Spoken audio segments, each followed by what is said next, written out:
Olá, pessoas queridas, sejam muito bem-vindas à nossa live da nossa quarta-feira. E hoje é um dia muito especial, porque nós vamos conversar com uma pessoa também muito especial, que é a Paula Bacelli.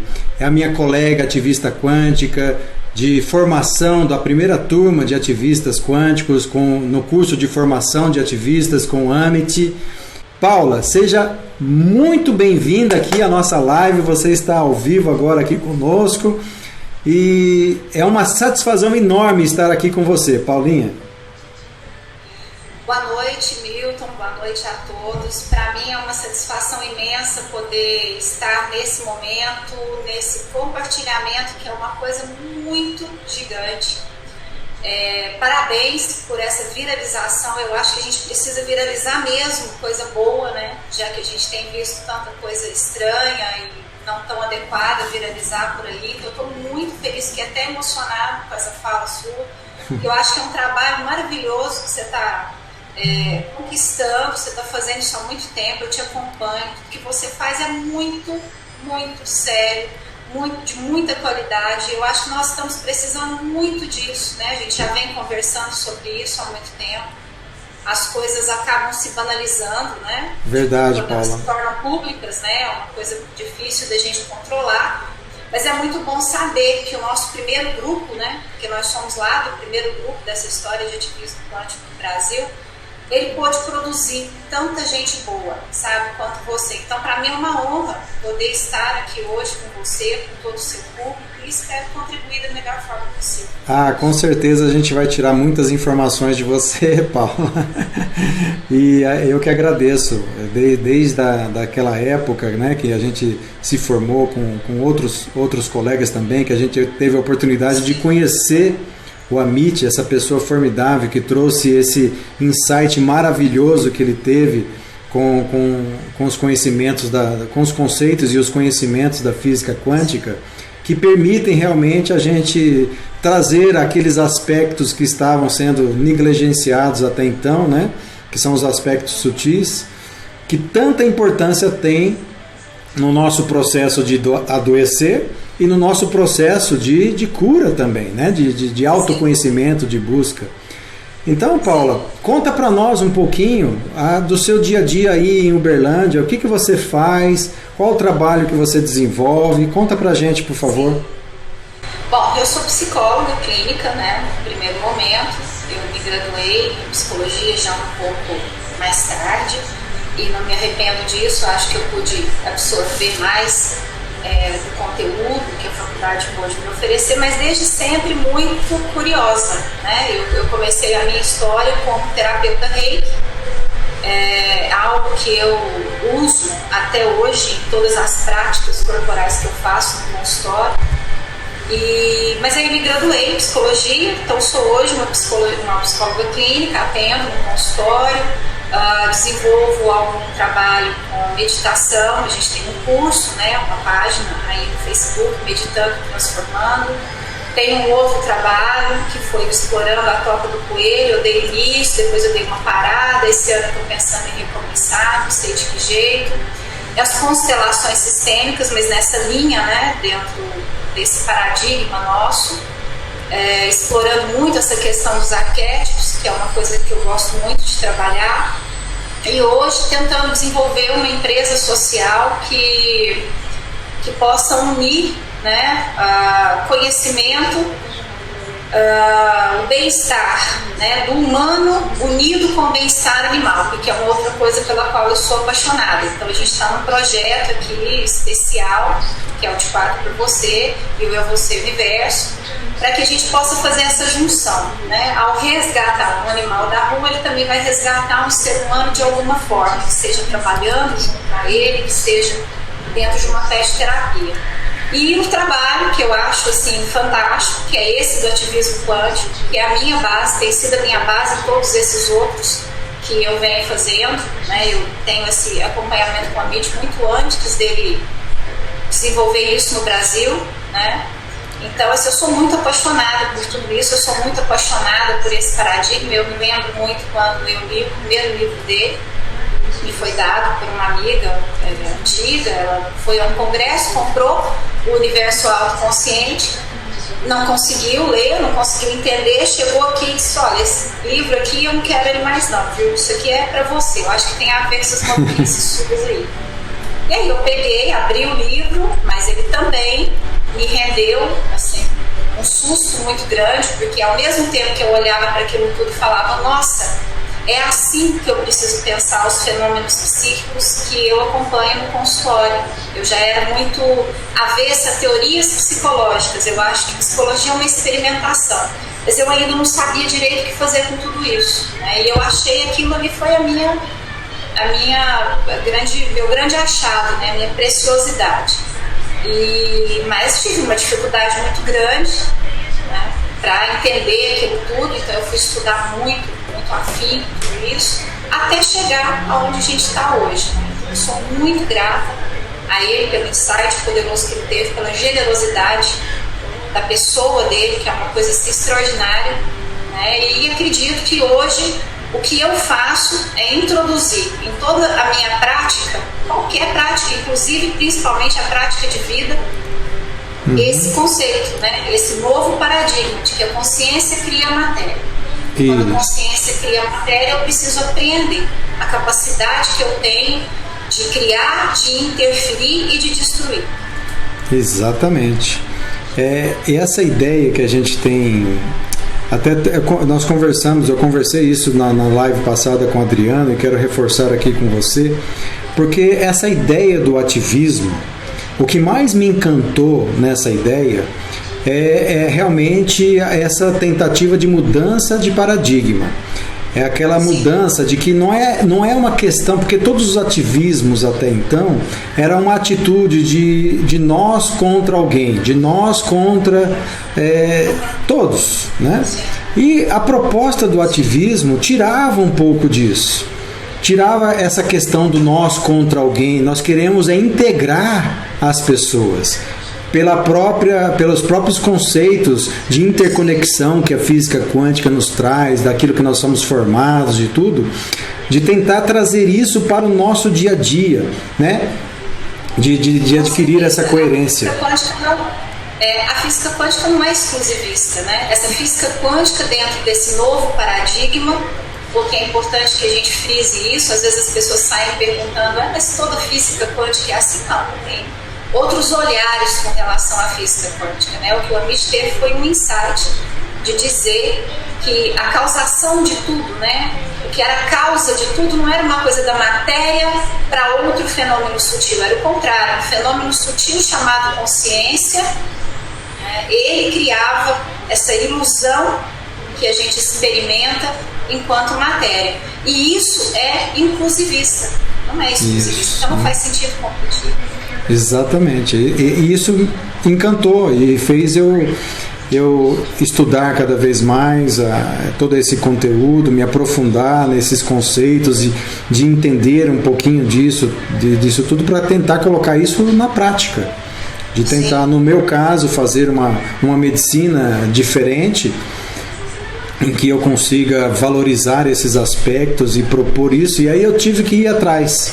E eu acredito que você, dentro da sua área, também, né, de trazer algo de diferente para você conseguir trazer o sutil, né? Não é isso? Na minha área é mais complexo ainda, né? Porque a minha área ela é considerada ainda muito subjetiva, como se todos os fenômenos psíquicos não pudessem ser explicados de outra forma que não fosse comportamento, né? Ou traumas, ou o inconsciente não revelado. A gente tem dentro da psicologia, na minha opinião, grandes... Acompanhando a nossa live, de vez em quando a gente tem assim umas interrupções na internet, sabe? Lógico que você pode experimentar dentro desse campo informacional o tema que você quiser, né? Então, várias temáticas que aparecem em constelação, é muito difícil de se falar sobre isso de uma forma racional, porque é muito experimental, né? Mas eu tenho, dentro dos workshops de constelação em grupo, porque a gente também pode trabalhar a constelação individual, se eu faço no consultório, né? uso bonequinhos do Playmobil para isso, para Entendi. ajudar a direcionar esses posicionamentos que a gente vai ler. Mas em grupo eu procuro já introduzir em tudo que aparece ali, eu vou fazer uma miscelânea, uma costurazinha com os postulados de física quântica dentro desse nosso paradigma, psicossomática, que é uma outra área que eu domino, e qualquer coisa que a gente sabe, a gente coloca ali no sentido de mostrar para a pessoa que muito mais importante do que qualquer outra afetação no sistema é como ela se coloca diante dele. Então essa é a minha tônica no trabalho de constelação.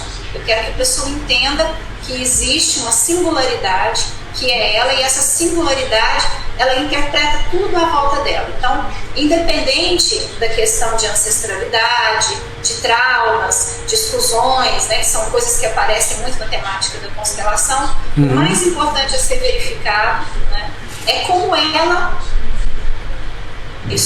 lida com tudo isso. E para isso, que já é uma coisa que eu gosto muito de falar de arquétipos, né, do meu ponto de vista psicológico, a minha abordagem é Jung, James Hillman, que foi um aluno favorito de Jung, né, acompanhou ele até a morte, uma pessoa muito brilhante, como que depois ele veio desenvolver, chamado de psicologia arquetípica. Então, dentro especificamente do campo da psicologia, essa é a minha praia, esse é o estudo que eu faço. Eu quero conversar. Você colocar os arquétipos, Isso. As pessoas diante dos arquétipos, as pessoas representando os arquétipos, e as pessoas diante daquele arquétipo poder entender. Isso é uma outra coisa dentro de física quântica hoje, né? Sim. Que é entender como esses arquétipos absolutos, como verdade, justiça, abundância, amor, beleza, né? Como tudo isso pode corroborar para um processo realmente transformacional. Exatamente. A gente vai conversar mais sobre isso, mas eu quero voltar ali na... Eu gosto muito de que as pessoas entendam, né, que a gente fala de constelação familiar, o que é isso. Hoje em dia, a constelação familiar está sendo utilizada até na área jurídica, na área de tem juízes que... Aqui nós temos um trabalho voluntário. Eu comecei um trabalho voluntário com um grupo de pessoas em janeiro do ano passado, totalmente voluntário. A gente vai para o sistema prisional de adolescentes aqui em Uberlândia, que chama CZU, e a gente faz constelações com esses meninos numa tônica muito específica, que é mostrar para eles, utilizando a técnica da constelação, junto com as famílias, né? Porque tem sempre, uma vez por mês aqui, o presídio ele separa 10 meninos, porque são só homens, né? Tem presídio feminino aqui, de adolescente. Então ele separa 10 meninos por mês, por questões de conduta e tudo mais, e esses meninos podem levar um dos familiares, né, um dos responsáveis por eles, ou pai ou mãe. Então nós ficamos com 20 pessoas numa sala, tem uma equipe que já trabalha como representante, dá para eles, através da constelação, esse lugar que realmente levou esse menino para dentro desse lugar, né, a tomar esse tipo de atitude. Então é um trabalho que tem sido muito legal.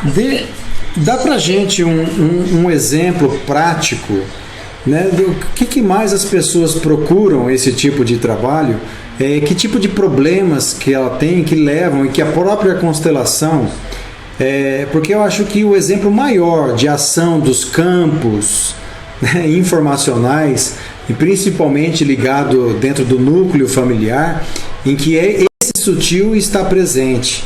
Então, muito variado, né? Essa busca é muito variada.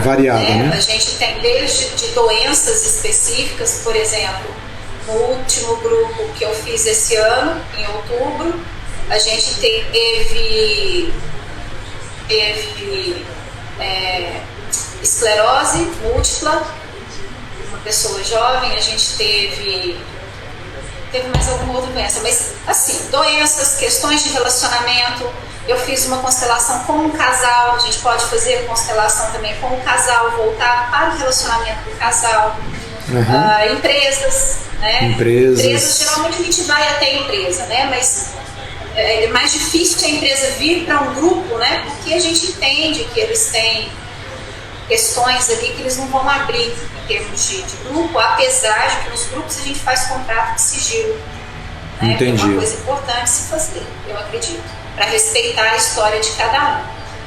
Mas geralmente isso, doenças, questões de relacionamento, dificuldades mesmo de lidar, traumas,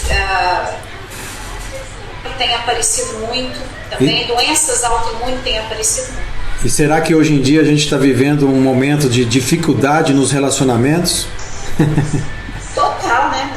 Total. As pessoas estão muito, assim, individualizadas e narcísicas, na minha opinião, como psicóloga, né? E elas precisam reaprender a serem compassivas, empáticas, né? E compartilhar uma vida, né? Na maioria das vezes, o que as pessoas estão parecendo querer são os clones ou os escravos, né? Pessoas que elas querem liderar ou que têm que fazer as coisas do jeito que elas acreditam que tem que ser.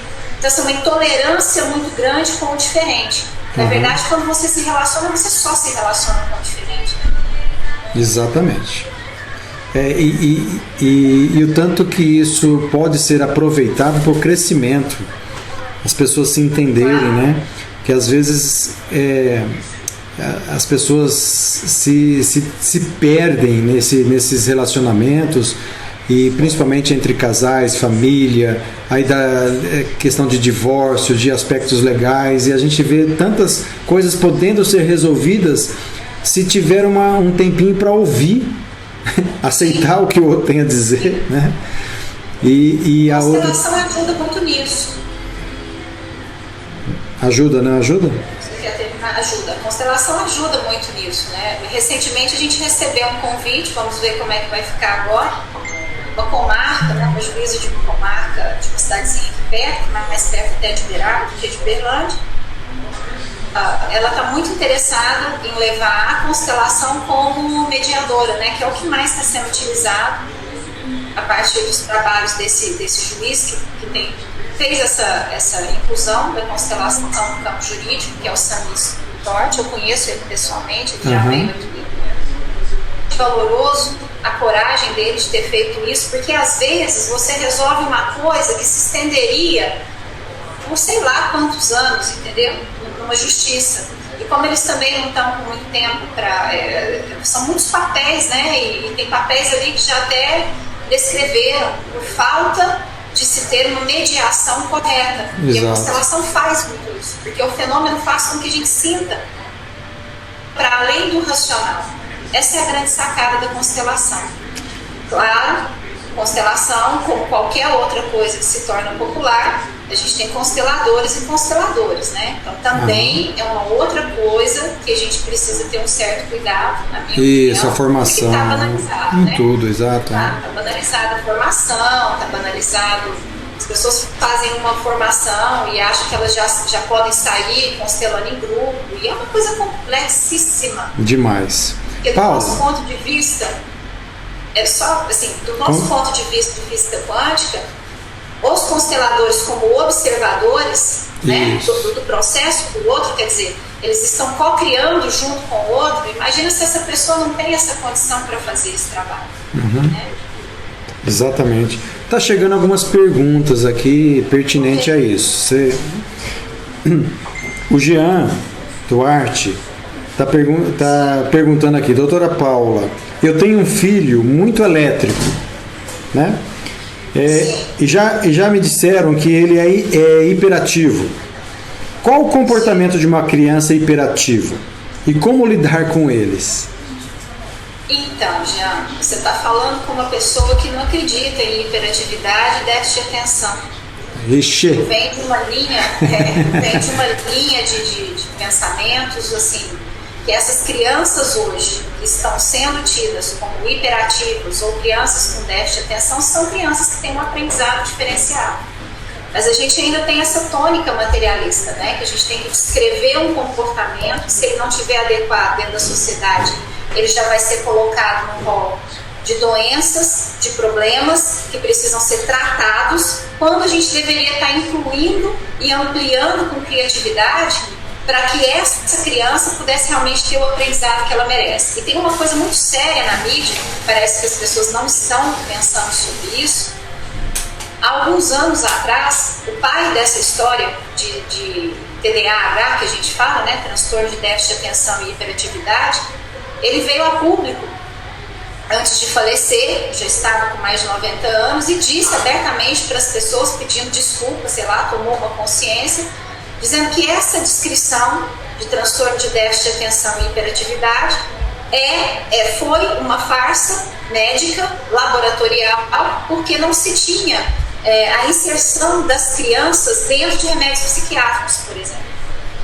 Então eles criaram uma história que aquilo era doente, porque os pais não sabiam o que fazer, porque a escola não tem como resgatar essa criança, não estão preparados para isso, também não estão disponíveis, na minha opinião, para se reciclarem, né, com essa nova leva de espíritos nascendo. E aí, mesmo o cara falando uma coisa dessas, as pessoas continuam ainda dizendo que essas crianças têm problema e não o sistema. Então eu vou dizer para você, ame muito seu filho, entenda as angústias que ele está sentindo, que ele pode estar sentindo alguma angústia. As crianças hoje, elas são como os animais de estimação, sempre. Nós somos isso o tempo inteiro, na verdade.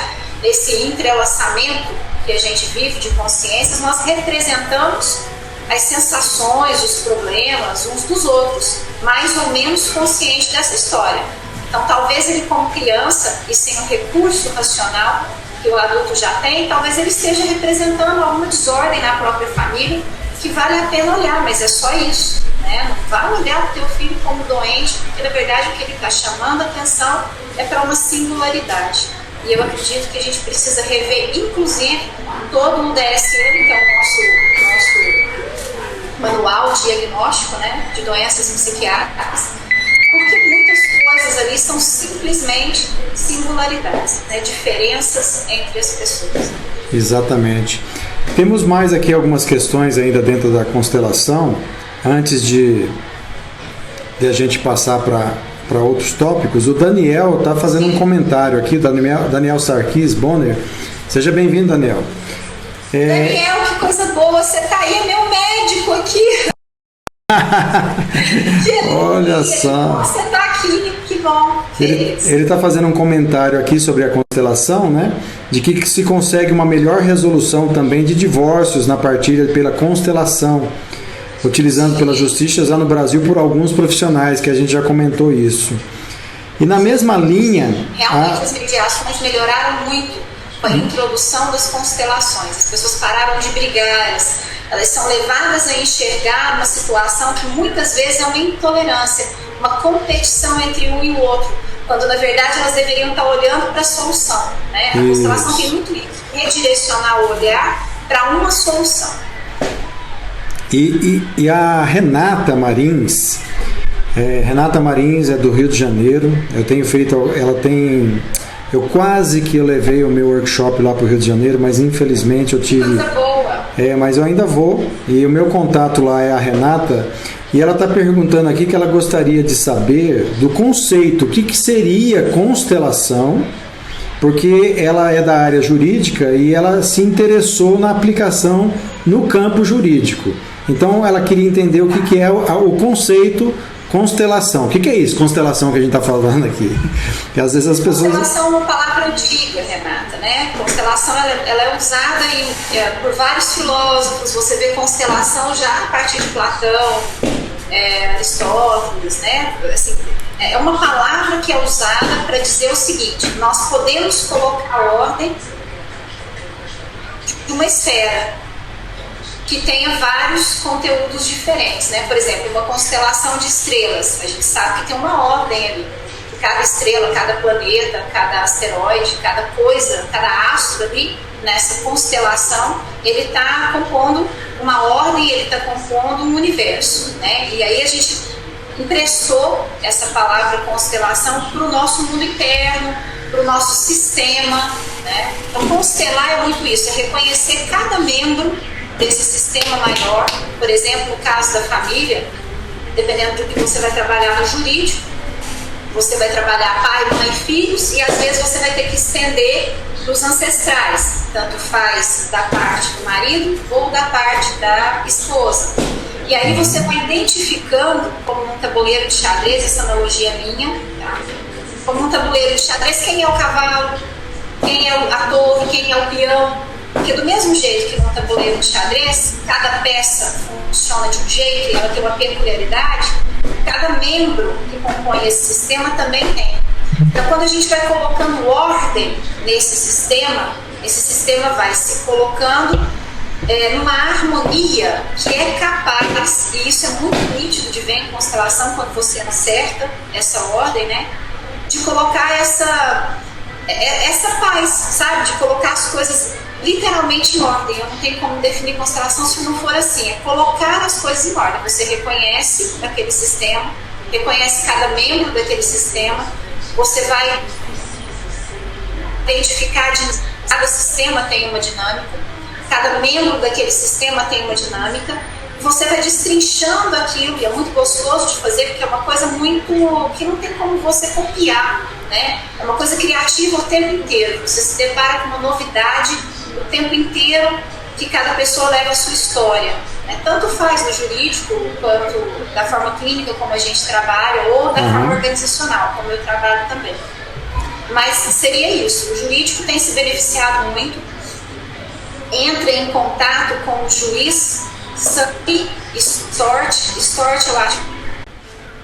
Olá, pessoas queridas, tivemos um problema aqui com a nossa internet, e já tivemos isso outras vezes. A gente pede desculpas para vocês, porque são coisas que estão alheias à nossa vontade, mas o que é importante é que nós vamos retomar aqui a nossa conversa, e nós estávamos conversando sobre a questão da constelação, explicando o conceito da constelação.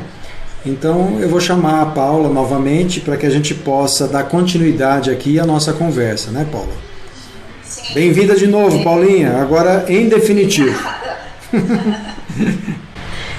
Então, assim, só para finalizar com a Renata, constelação é um fenômeno que acontece, é um fenômeno que a gente passa por ele todos os dias da vida da gente, mas a gente acha aquilo normal. E quando você chega num grupo de constelação, você começa a colocar foco e atenção nas coisas que você quer trabalhar. Por exemplo, quem nunca entrou num lugar e se sentiu super mal? Estava bem, né? Chegou lá disponível para ficar bem, disponível para se socializar, e de repente começa a sentir um peso, um mal-estar, uma irritação. Por quê? Porque está sentindo o sistema. Isso é uma capacidade que nós temos, né? Dentro dos diversos sentidos, além dos 5 sentidos que a gente tem. Então, o que a gente faz na constelação? Algumas pessoas vão ser representantes da história, dos membros do sistema daquela pessoa que está sendo constelada. Então, a pessoa constelada vai sentar do meu lado, vai chegar para mim e vai dizer: eu vim constelar, sei lá, o meu relacionamento com o meu pai. Né? Estou simplificando, mas para você poder entender melhor. Aí eu vou pedir para elas: então você procura aqui no grupo, né? Uma pessoa para representar você e uma pessoa para representar o seu pai. De preferência, pessoas que não te conheçam, que não conheçam a sua história. E aí ela vai fazer isso. Ela vai até essas pessoas, vai posicionar depois essas pessoas no centro do círculo e vai assentar de novo do meu lado. E de repente, não mais que de repente, um fenômeno começa a acontecer. Essas pessoas que estão representando ela e o pai dela, elas começam a sentir coisas. Não é que elas perdem a consciência de nada, não é que acontece uma incorporação, não é nada disso. Mas elas começam a fazer uma leitura do sistema através da parte cognitiva e através da parte física. Tem sensações. Então elas vão ter sensações diversas. Às vezes elas vão querer se afastar, às vezes elas vão querer se aproximar, às vezes elas vão ter vontade de dizer alguma coisa para o outro. E quando essas informações vão surgindo, consteladora, no meu feeling, vou introduzindo mais membros, vou movimentando aquela constelação até a gente chegar numa possível causação, uma causa desse problema de relacionamento para ser trabalhada, e depois nós vamos começar a buscar uma possível solução. É mais ou menos isso. Isso é importante.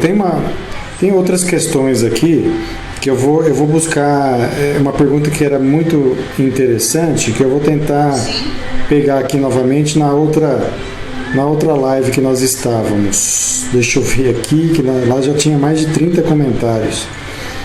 Tá aqui, quer ver? Ó? A Evelise.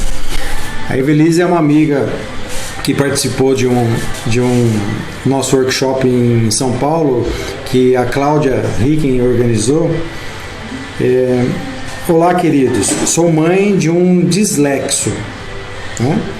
Procuro incentivá-lo a olhar suas habilidades e faço o processo inverso, melhorando a autoestima e capacidade dele, que parece ser muito maior que eu tinha aos 8 anos, por exemplo.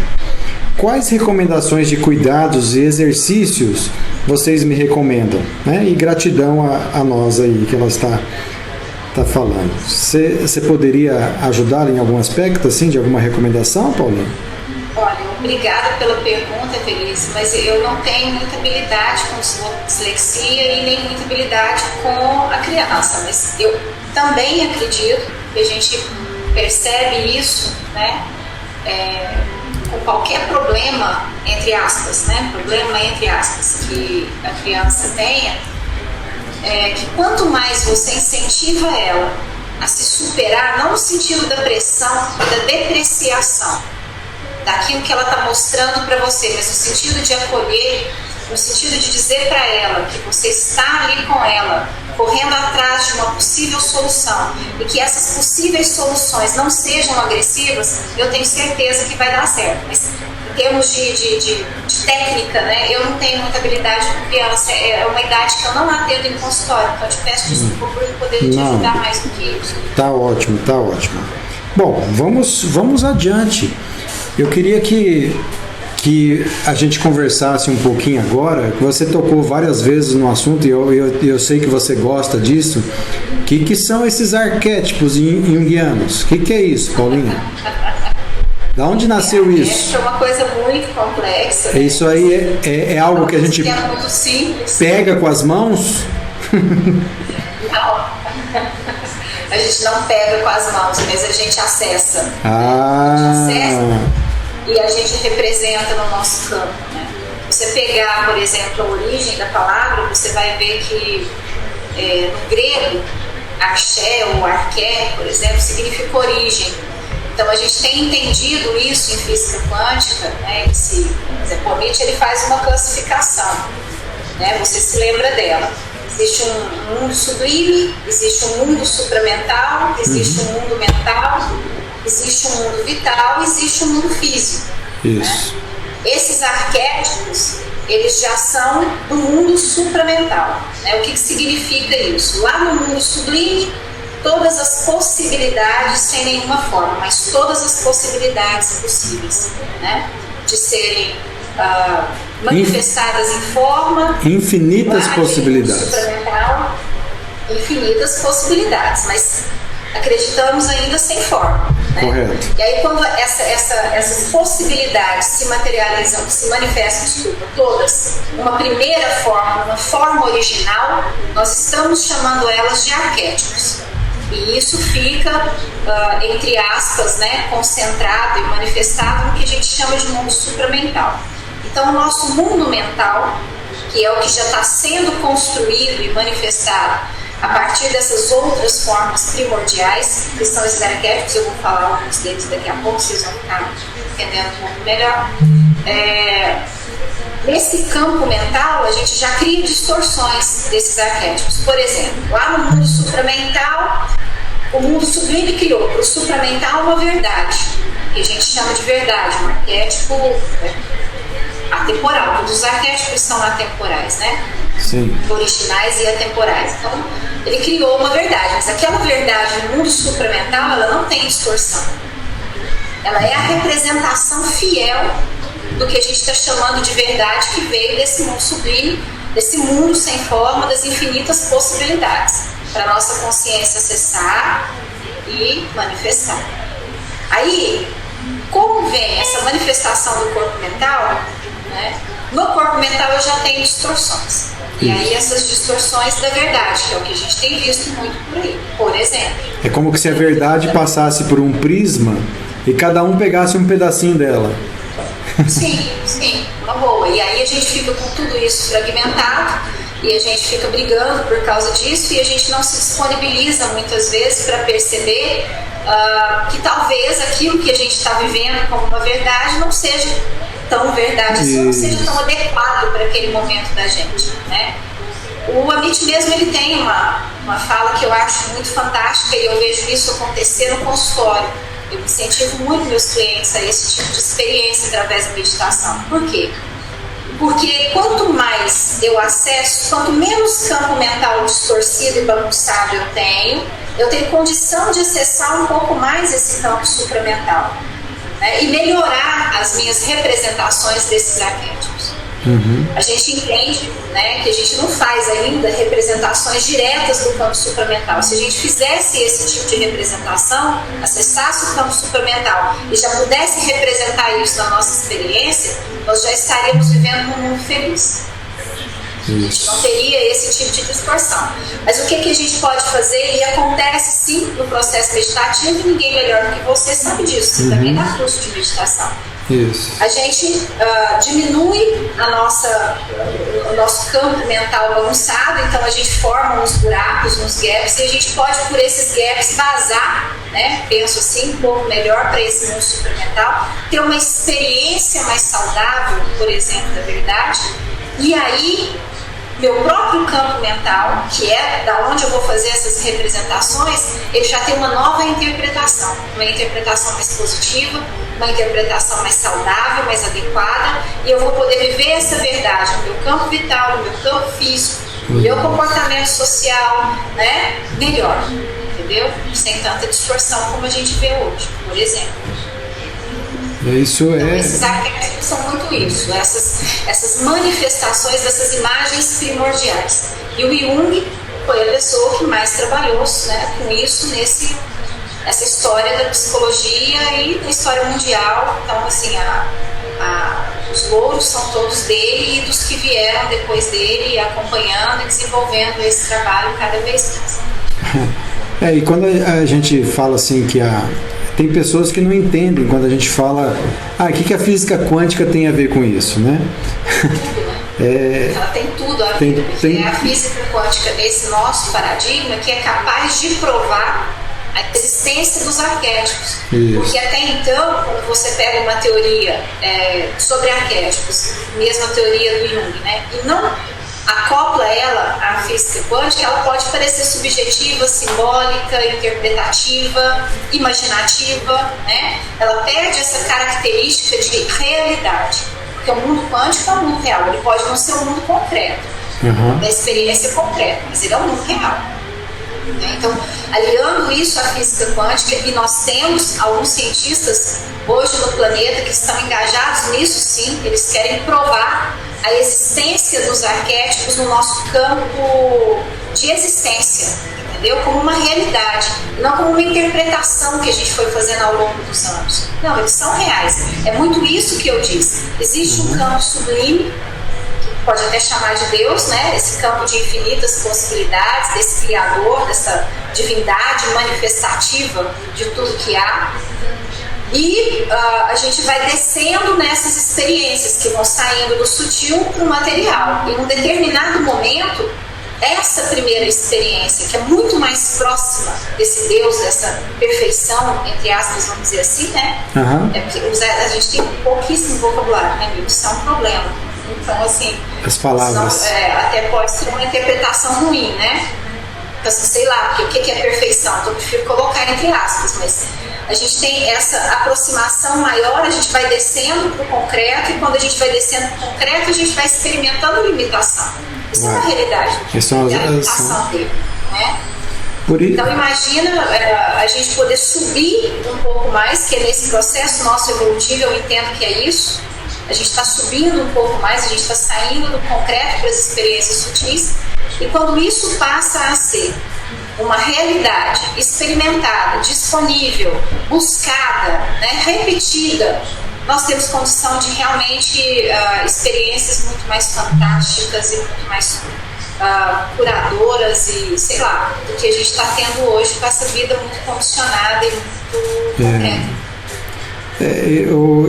essa questão desses arquétipos, eles fornecem bastante contextos para que a gente possa dar alguns significados. A gente observa isso na história a gente já interpretou, já deu um significado diferente de justiça, como a gente já deu um significado diferente do que é a beleza, como a gente já deu significados diferentes do que é a verdade, né? Então eu acredito que é uma forma mais simples que a gente entender esse nosso mental, porque é claro que a gente tem essa limitação do mental, mas ele ainda é importante nessa questão do significado. E o tanto que é importante a gente estar atento a isso, para que a gente possa expandir esses contextos, mudar esses contextos, para que os significados sejam diferentes. Que quando a gente nenhum a gente está desqualificando o nosso campo mental, muito pelo contrário, a gente está só dizendo o seguinte: nós precisamos buscar experiências que permitam que esse mental deixe de ser distorcido, pare de ficar condicionado a uma bagunça muito grande, muita ansiedade, muito pensamento obsessivo, e que não necessariamente vai ser solucionador para nós, e colocar esse campo mental num acesso muito mais direto com esse campo supramental. Aí sim é uma evolução mental, né? Nós precisamos disso. É isso. Porque é essa mente que vai representar, né, que vai manifestar o nosso campo vital, o campo das sensações, por exemplo, e que vai representar o nosso campo físico. Então a gente chega num ponto que a gente pensa assim: como é essa história de adoecer e de curar-se, né? Sou eu mesmo que estou construindo tudo isso? Qual é o nível de possibilidade que eu tenho de cura, né, de real transformação desse mundo mental, acessando com menos distorções esse campo supramental e voltando circularmente, né, porque é um círculo, vamos dizer assim, a fazer todas essas manifestações no meu corpo de uma outra forma, de forma mais saudável. Essa é o que a gente... Você queria conversar mais alguma coisa sobre arquétipos, porque eu queria entrar na questão de cura, né? Ok. O Daniel, acho que é o seu colega aqui, tá falando assim: existem tantas verdades quanto tantos homens. E ele tem... Excelente, né? Excelente também isso daí, né? É bem pertinente mesmo. E aí que está a questão de respeito às verdades. Você mesmo, quando a gente estava naquelas nossas discussões do pinga-fogo, quando ainda era por escrito, você dizia que tá certo, verdades, temos várias verdades, mas tem sempre uma verdade que é mais verdadeira do que outra. Né? Pelo menos mais saudável, pelo menos mais adequada para aquilo que a gente precisa viver hoje coletivamente. A gente precisa aprender a olhar para a necessidade do coletivo. O que a gente fez, e que eu acho que tem a ver com esse processo de cura que você quer falar, e adoecimento, nós fomos nos adoecendo a partir do momento que a gente se desconectou formalmente. A gente passou a acreditar nisso, né, durante muitos séculos, e muitas pessoas ainda vivem nessa realidade de ter se desconectado da natureza, ter se desconectado do coletivo e passar a viver um mundo individualizado. Eu devo ter escrito isso no nosso Pinga-Fogo, isso é uma coisa que eu acredito muito, que é uma coisa assim: nós somos seres singulares, mas essa individualidade isso é uma irrealidade, porque nós somos seres coletivos. Nós temos singularidade, nós temos uma cor que é nossa, não tem nenhuma Paula como eu, nem um Newton como você, mas nós somos seres coletivos e nós precisamos voltar a nossa atenção para essa necessidade da coletividade, porque se essa coletividade está em harmonia, qualquer referência que a gente tenha dela vai nos trazer harmonia. Então a gente precisa realmente fazer uma volta para esse coletivo, resgatar de novo essa relação que a gente tem com a natureza. A gente ficou muito arrogante, né, do ponto de vista dessa evolução da linguagem, da industrialização, como se a gente mandasse no planeta, como se o planeta e toda a natureza fosse usado para nos servir. Isso é uma irrealidade, porque nós somos seres da natureza. Então nós respondemos às leis da natureza, nós não construímos essas leis do ponto de vista humano. A gente simplesmente experimenta elas, vive sobre elas. Então eu acho que a gente está num momento que, para falar de cura, a gente precisa falar de eixo, de uma nova sintonia, né, com esse coletivo, com essa natureza. Exatamente, porque agora você falando a sua fala me lembrou do Rupert Sheldrake, dos campos morfogenéticos, de James Bacon, quando ele falava que temos que explorar essa natureza.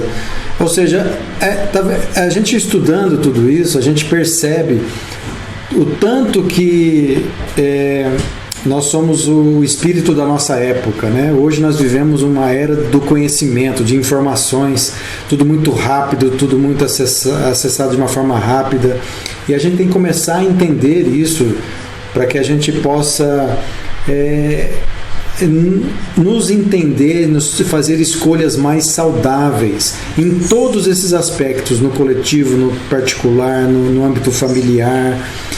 Porque realmente não tem como falar em saúde, né, em cura, se esses aspectos não forem levados em consideração, né, Paula? Não tem mesmo. Não tem mesmo. Nós precisamos fazer um resgate. Quando eu falo fazer um resgate da natureza, é questionar tudo que a gente está vivendo hoje, né? É claro, a física quântica não está dizendo, como aconteceu há muitos anos atrás com relação ao livro Segredo. Eu tenho algumas resistências com relação ao livro Segredo, embora a gente entenda que ele motivou as pessoas a pensarem um pouco mais positivo, mas ao mesmo tempo fez parecer que era muito fácil você movimentar esse campo sutil e as coisas se materializarem como se fosse varinha mágica de Harry Potter. E a gente não está nessa condição dimensional. Eu não sei nem o que vem depois, mas nessa nossa condição a gente não vai viver isso dessa forma. Mas o que é que a gente já pode fazer de uma forma muito consciente e que vai afetar diretamente a nossa saúde? É realmente esse autoconhecimento associado a todo o conhecimento saudável que está sendo vivenciado hoje. Por exemplo, a gente tem muitas discussões sobre alimentação, sobre modo de vida, sobre intensidade de trabalho. Eu acho que tudo isso já são grandes discussões que fazem a gente voltar um pouco mais para essa natureza, né? A nossa natureza enquanto ser humano, e essa integração com essa natureza, para que a gente possa produzir, na verdade, representações melhores no nosso campo físico, né? E isso é uma coisa muito séria, porque se uma pessoa começar, por exemplo, a gente vê muito isso, doenças autoimunes, né? Vamos pensar uma doença autoimune como uma psicossomática complexa. E ao mesmo tempo simples. Por exemplo, fibromialgia. As pessoas estão sofrendo muito de fibromialgia. Tem pessoas que têm ido para a cadeira de rodas porque não suportam a dor no movimento do corpo. Mas quando você vai olhar, por exemplo, para a parte psicossomática dessa doença, são pessoas que guardaram muita atenção ao longo dos anos por questões de medo e raiva não elaborada. Isso. Entendeu? Claro, isso aí, aquilo transforma o corpo, aquilo tem que gerar uma sintomatologia que depois precisa ser descrita e tratada fisicamente, claro, né? Precisa, porque já está cronificado, representado ali no físico, tem que ter um tratamento, mas ao mesmo tempo, se essa pessoa não modifica o que leva ela a fazer inconscientemente a produzir aquelas tensões, ela não vai sarar nunca, ou ela vai morrer de tanto beber remédio para dor, e que é tóxico a partir de um certo ponto, né? Então assim, é uma relação muito séria tomar essa consciência a partir desse paradigma, né? Se nós somos essa consciência, se nós interferimos nessa consciência maior, se nós co-criamos com essa consciência maior o tempo inteiro, o que é de fato que a gente está criando nesse momento para nós e para o coletivo? Porque não tem diferença, né? Não tem diferença. Se eu estou criando algo positivo para mim, eu só posso expressar algo positivo para o coletivo. Exatamente. Se eu estou criando uma negatividade para mim, eu só posso expressar isso negativamente para o coletivo. E vice-versa. Eu nos últimos tempos, você tenha visto isso, eu tive até lá com o Joy nos Estados Unidos, estudando muito neurociência, para entender muito esse mecanismo de como é que a gente traz isso para o físico, né? E esses padrões mentais, desses circuitos que a gente produz, para cada pensamento que a gente tem, para cada sentimento que a gente tem. E quando a gente começa a estudar isso, a gente começa a entrar no campo das emoções. E a gente percebe que nós vivemos sobre duas linguagens. A linguagem do cérebro, que é a linguagem do pensamento, que em última análise é esse campo mental que a gente está ali produzindo a representação física desse campo, que é através dos neurotransmissores, e a linguagem das nossas emoções que a gente vivencia no nosso corpo, que também a gente traz ali as moléculas das emoções com a união dessa química que a gente produz com os receptores. E tudo isso está sendo representado, está representando o teor daquilo que a gente pensa, o teor daquilo que a gente sente. E quando a gente para em alguns momentos da nossa vida para que a gente comece a pensar um pouco nisso, num processo de meditação, a entender todo esse processo, é onde a gente começa o processo de mudança desses padrões, a busca de possibilidade de uma cura. Dessas doenças crônicas, então, nem se fale, porque eu acho que nessas doenças crônicas a constelação familiar tem uma importância muito grande, a meditação tem uma importância muito grande, todas essas terapias ditas complementares que lida com o sutil, com a energia vital, ela é importantíssima no processo de cura. E as pessoas precisam se conscientizar disso, dessa mudança, do tanto que é importante isso.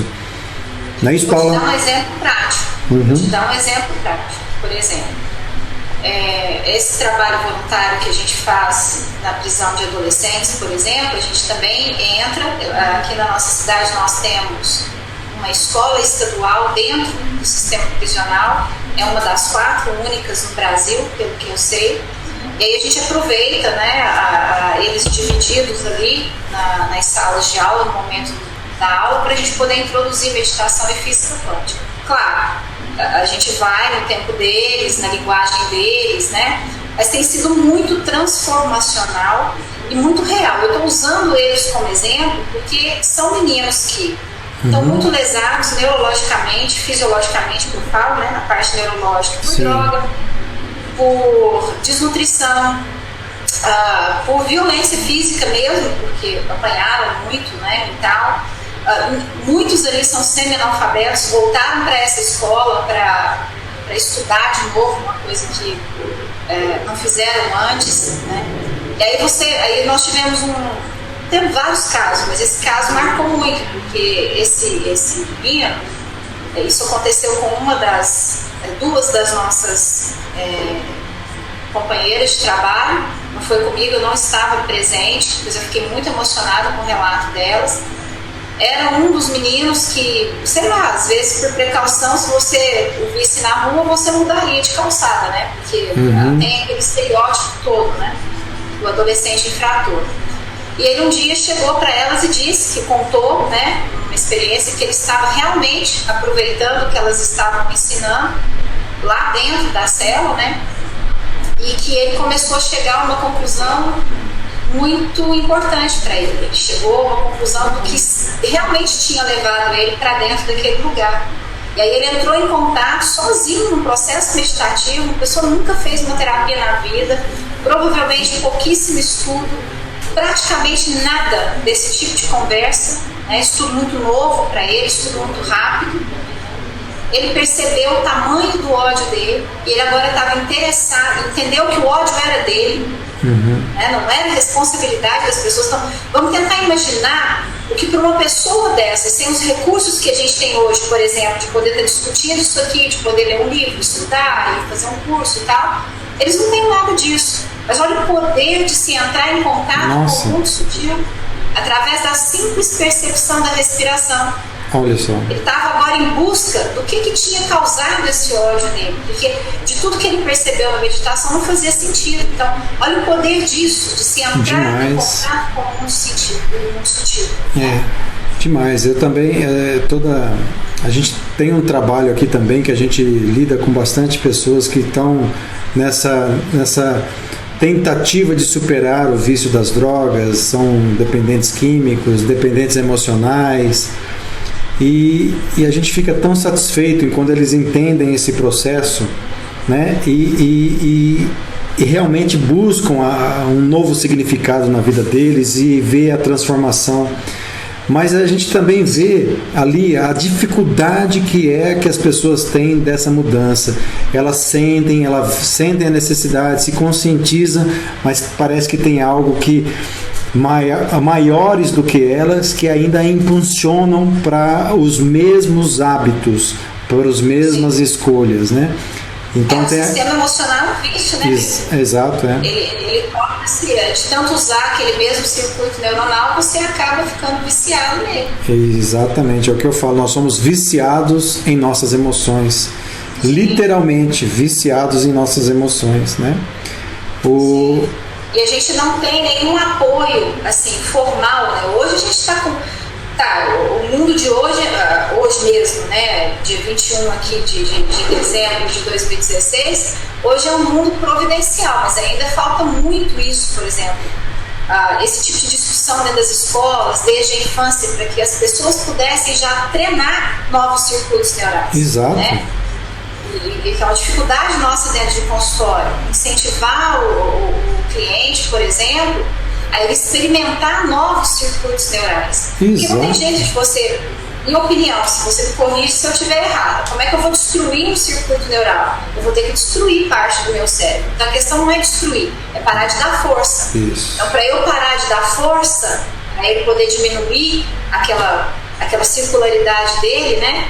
Eu preciso criar outro, eu preciso colocar o meu foco em outra coisa, né? Melhor, mais saudável. Sem dúvida. São pequenas coisas que a gente fala assim, existem algumas leis dentro da neurociência. E uma delas é onde você coloca a sua atenção, é onde está a sua energia. E a questão do hábito é que não tem a participação da mente consciente, é um hábito, ela é subconsciente, você já criou aquele padrão. O nosso trabalho é nos tornarmos conscientes desses processos inconscientes. Começar a perceber os gatilhos que nos levam àquelas escolhas, começar a entender isso, e para isso tem exercícios que a gente faz, né? de meditação, de conscientização. Hoje num grupo que a gente participa aqui, compartilhou uma questão do Alzheimer, né?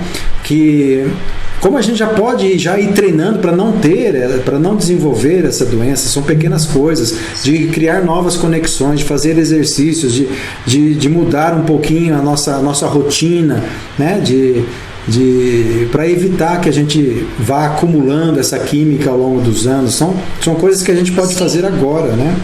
E é muito engraçado porque as pessoas ficam assim se perguntando, nossa, mas e as minhas endorfinas, as minhas ocitocinas, as minhas serotoninas? Mas elas só são resposta aos circuitos neurais que você cria. Exato. Ao bloco de pensamento que você tem. Então, se você continua negativo, se você continua irritado, se você não faz nada a respeito disso, o seu corpo vai ter que te obedecer. Então, em algum momento, não adianta reclamar, meu corpo não está dando conta, meu corpo, sei lá, é o que me prejudica. Não, ele é só uma resposta a tudo isso que você cria mentalmente. O que eu tenho, e às vezes eu tenho conversado com essas pessoas, e a primeira coisa que eu falo para elas é que a gente precisa superar a questão de que nós não temos nenhuma participação nessa realidade. Que nós não somos vítimas daquilo que nos acontece. Totalmente isso, responsáveis. E isso choca, porque é muito cômodo para a gente achar que as coisas que nos acontecem, que a gente não tem participação nenhuma na formação da realidade. E é uma outra contribuição. Nossa, isso é um absurdo. Da física quântica. É um grande absurdo, né? Porque, na verdade, a gente escolhe. Exatamente. Mais ou menos conscientes, ou não. Mas assim, a nossa existência é uma base de escolha. O Jung, ele tinha uma frase que ela é mais ou menos traduzida assim, claro que eu não estou falando ela fidedigna, né? Mas ele tinha uma frase mais ou menos assim: a sombra não revelada vira destino. Isso. Então, assim, a importância do autoconhecimento sincero, porque o que eu percebo muito em consultório? As pessoas, elas querem mudanças que venham do externo para o interno. Elas não querem muito, elas estão num mundo tão infantil, né? Um mundo infantil muito cruel com elas mesmas e meio social, que é assim, eu quero pagar por um tratamento, mas eu quero que esse tratamento me cure, eu quero que aquele remédio me cure. Tá, vai ter uma função para te motivar, para, sei lá, no caso de medicações para o físico, por exemplo, né? Ou mesmo floral e homeopatia, que já atingem um pouco do campo sutil, vai ter uma melhora, né? Mas se você não mudar o seu padrão, aquela melhora é temporária. Então a responsabilidade é toda sua com relação a isso. A gente precisa ter uma disponibilidade sincera. O ser humano tem um jogo de ego muito complicado hoje. O nosso ego é importante porque ele é o meio pelo qual o nosso eu, a nossa essência se manifesta no aqui e agora. Eu não acho que o ego tem que ser destruído, eu não sou desse tipo de pensamento, mas eu acho que ele precisa ser amadurecido. Né? Nós estamos com um ego muito infantil. Educação. Brigando para ter razão. Nossa, muito complicado isso. Então, enquanto a gente continua nesse lugar, a responsabilidade não é minha, a responsabilidade é toda nossa. Eu sou inocente. É um jogo de inocência e culpa. Eu sempre mostro um triângulozinho para os clientes onde tem esse jogo de inocência e culpa, né? Todo mundo querendo ficar inocente. E para que alguém fique inocente, alguém tem que ser culpado. E a gente usa 3 papéis mais ou menos favoritos, assim. Ora eu sou vítima, ora eu tento salvar toda a situação para continuar inocente, ora eu vou perseguir para continuar inocente. Eu vou ter que realmente culpar alguém. Mas na verdade eu deveria estar buscando solução. Exato, Paulinho. Eu deveria estar utilizando todas as outras competências, que são muitas, são infinitas competências para buscar a solução, ao invés de ficar nesse lugar restrito, né, nesse joguinho bobo, e assim, desnecessário mesmo, de inocência e culpa. Não, eu preciso assumir responsabilidades, mesmo que eu não conheça hoje, né, na minha realidade racional, eu não sei direito do que eu sou responsável, pelo que eu sou responsável e que tipo de escolha eu estou fazendo. Mas tem meios para você chegar lá. Então acho que é importante buscar isso. E se buscar cura, né, e parar de adoecer deliberadamente. Exato. Bom, Paula, tem algumas questões aqui dos nossos, das pessoas que estão acompanhando a nossa live, e a gente já está assim, já com bastante tempo de conversa. A gente tem aqui tô gostando do Daniel, viu? Tô gostando dele, ó. Ele tá colocando aqui, ó, que geralmente câncer de tireoide são aquelas pessoas que engoliram muito sapo. Realmente, doenças são criadas por nós mesmos na grande maioria das vezes, em sintonia com tudo isso que a gente está falando aqui. Com certeza. Lembrando que depois das doenças criadas, a gente também tem que curar o corpo. Né? Exato. A gente precisa buscar os recursos que a gente tem. Aprender. É tudo uma questão de aprendizado, né, Paula? A gente tem que aprender com tudo isso. Eu, por exemplo, estou muito feliz com a injeção de vitamina D que o Daniel me deu. Ele, porque não sabe, eu não passei para ele ainda. Me deu uma energia super boa, eu não sabia que isso era possível dessa forma. Então, não sei, eu criei isso em algum momento de me desfalecer com a falta da vitamina D? Pode ser. Estou buscando isso em termos de psicossomática. Estou sempre atenta para esses que beleza. Eu preciso, né? Eu atendo pessoas. Mas, nossa, a injeção dele fez bem também. Legal demais isso. Hoje a gente está vendo uma... Eu acho que é essa harmonia, né, Milton? Por exemplo, você é cardiologista. Não tem jeito, tem que cuidar do coração. Às vezes eu tenho que fazer uma cirurgia mesmo. Tem. Não é bem assim. Depois que a gente vai ficar só... Eu costumo falar assim, quando a pessoa me procura já infartada, não adianta eu falar para ela mudar padrões de pensamento, padrões de comportamento. Eu tenho que levá-la para a hemodinâmica e desentupir a artéria que ela entupiu. Com certeza. Depois... Porque já está manifestado. Exato. Depois que a gente vai conversar sobre esses outros padrões, né? A Dani Batista Andrade, seja bem-vinda, Dani. Nossa, muito legal a iniciativa, quero mais disso e fazer parte dessa corrente, seguindo os passos de pessoas como vocês. Obrigada por compartilhar seus conhecimentos, vocês deixam um legado. Parabéns. Nós é que agradecemos. Obrigada, né, Paula? É sempre um prazer, porque eu acho que compartilhar é uma das coisas que traz cura para nós. Guardar aquilo que você sabe não faz sentido nenhum. Exatamente, A Josi Carvalho, um assunto super atual. Precisamos mudar nossos pensamentos, entrar numa frequência mais positiva. Parabéns pela iniciativa, né? Obrigada, Josi. A Adriana Souza já está entrando num assunto mais específico, que não dá para a gente responder. Ela está perguntando o nódulo da tireoide, qual que é a causa, aí tem que ser avaliado individualmente. Não podemos generalizar, Adriana. Né? A Dani complementando aqui que assim como somatizamos, devemos também aprender e nos curar utilizando o processo inverso, exato. É o processo de descoberta, de conscientização, né, que eu falo, né? Olha só, você conhece a Rosa Emília? Oi, Rosa, tá boa? Eu acho que você conhece ela um pouquinho. Demais. É do coração. Agora ela é Rosa Emília Felicidade. Exatamente. Rosa, nós vamos conversar aqui numa live sobre gratidão e vai ter que ser o ano que vem, mas ela vai estar aqui dividindo a tela comigo aqui também. E a gente vai falar muito. Eu quero ficar também sobre gratidão. Ela está falando aqui que, segundo a nova medicina germânica, quando o corpo manifesta a doença, há uma tentativa de equilíbrio de alguma emoção ou trauma. O Dr. Hammer faz uma abordagem bastante arrojada nesse sentido, né, Paulo? Sim, é muito legal. É um trabalho que eu quero conhecer ainda com mais profundidade. Eu não conheço ainda com muita profundidade, mas me interessa muito. Mais uma colaboração aqui do Daniel com relação ao Alzheimer. Ele diz que tem relação com a intoxicação com alumínio. Existem estudos de pessoas agressivas avaliadas em sistemas prisional que têm intoxicação com chumbo. É verdade, já estão descobrindo isso em outras linhas de pesquisa.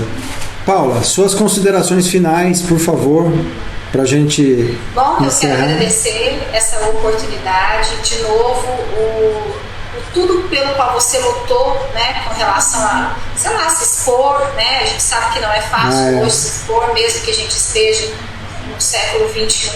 Então eu sou muito sua fã no sentido de tudo que você está fazendo para levar essa possibilidade de conhecimento de uma forma tão fantástica, que é de um jeito tão simples, né? Estou aqui na minha casa, tranquila, né? Podendo falar com sei lá quantas pessoas estão aí, não importa, mas isso é uma oportunidade gigante e só pessoas muito generosas como você, muito interessadas e conscientes para poder estar fazendo isso. Quero dizer que eu estou aberta a contribuir sempre que você quiser, sempre que você precisar. Algumas perguntas a gente pode até responder depois por escrito para as pessoas, eu vou ter o maior prazer com isso. Tá? E assim, que Deus te ilumine muito. Eu que agradeço, Paulo. Que a gente possa fazer muita coisa legal juntos. A gente vai fazer sim, esse pinga-fogo, eu vou falar aqui ao vivo para todo mundo que ele vai adiante no próximo ano de uma forma não só escrita, mas por vídeos. Depois a gente vai bolar essa estratégia, né? Você tem atendimento aí em Uberlândia? Você tem consultório? Tem consultório aqui em Uberlândia. Você quer que dá Pode falar. Uma coisinha, é isso? Isso, pode falar. Eu acesso mais rápido o WhatsApp do que telefonemas. Então aqui é 034, né? 99210 0348. A operadora é TIM. Repetindo o telefone. Pode repetir. 034 9210 0348. Tá bom. Paula, muito obrigado por você ter contribuído aqui para essa formação desse conteúdo, tá certo? A gente vai conversando mais vezes, desenvolvendo esses projetos juntos, vamos aprendendo, enriquecendo junto e progredindo junto e vamos trazendo os outros colegas aqui conosco, tá bom? E que você tenha um final de ano abençoado aí junto com a sua família, um Natal. Para você também, para todas as pessoas que estão conosco nesse momento, que 2017 entre com muita amorosidade, com muita empatia, com muita compaixão, primeiro por nós e depois pelo todo. Exato. Muito obrigado, viu, Paula? Agora eu vou desligar. Agora eu vou te dar tchau. Okay. Eu vou te desligar. Não vou desligar na sua cara, mas agora dá tchau para todo mundo, tá bom? Tá, tchau. Tchau. Então, Bom, foi uma satisfação imensa ter todos vocês aqui conosco nessa live dessa quarta-feira. Como eu disse, a gente vai retomar essas lives a partir do próximo ano, a partir de janeiro. Eu já estou contactando novos convidados para estar aqui dividindo essa tela, mas a gente não vai parar. Eu vou continuar produzindo conteúdos, eu vou produzir o workshop que eu tenho falado tanto, né, que eu intitulo ele de Pense no que se pensa, que é justamente de buscar essa capacidade que nós temos de pensar sobre aquilo que nós pensamos, que a meditação pode nos ajudar muito nesse processo. E eu vou fazer a finalização de todo esse workshop online, que eu vou disponibilizá-los para vocês acessarem e vocês entenderem com detalhes todos esses processos, né? Então a primeira turma eu devo abrir agora em janeiro e eu vou divulgar isso com calma aqui com vocês, tá certo? Mas eu quero desejar a vocês, agora que vocês estão assistindo esse vídeo, né, que vocês tenham um Natal abençoado com a família de vocês, que vocês tenham uma reflexão profunda, né, da vida de vocês. Eu particularmente adoro esse clima em que todos nós nos desejamos felicidades, que nós trazemos essa positividade para perto de nós. Isso é importante, nós nos cercarmos de positividade para que isso possa estar sempre presente em nossas vidas, né? Então acho que é válido sim, tá, que a gente faça isso. Então que vocês sintam essas vibrações, essas energias, a minha melhor intenção e a minha mais elevada emoção, para que vocês tenham um final de ano maravilhoso e que vocês ganhem forças para que vocês conquistem aquilo que vocês idealizam no próximo ano, enfrentando todas as dificuldades que possam aparecer na vida de vocês, tá certo? Então que vocês tenham um final de ano maravilhoso, um excelente final de semana e um abraço no coração de todos vocês. E até a próxima oportunidade.